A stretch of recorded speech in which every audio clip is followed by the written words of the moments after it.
termasuk pencetus lho. Lho, aku iki apa lho Bos sing tak gawe sejarah iki? Bojoku lho.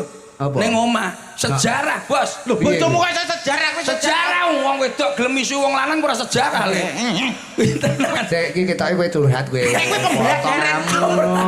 Lah ora lah rare dhuwit ora dipisu tenan wong lanang. Kuwi pembelajaran gak kok sejarah. Tapi nuwun sewu niki mboten namung kula mawon, kersane mangke nembang nggih. Pokoke awake dhewe dadi wong Blitar ki berbangga diri. Kok saged ngoten. Kok saged ngoten pripun? Lah iki jarene omongmu kae apa Jakarta duwe tugu Monas. Surabaya duwe tugu pahlawan. Blitar duwe apa, Bos? Tugu Ranting. Bos, Tugu Ranting. Banyolamu apik lho kuwi, Mas aku tak. Ya jane tenan lho. tapi cilik. Cilik ra apa-apa somben karo Parianto lek dadi digedhekne. Digedhekne.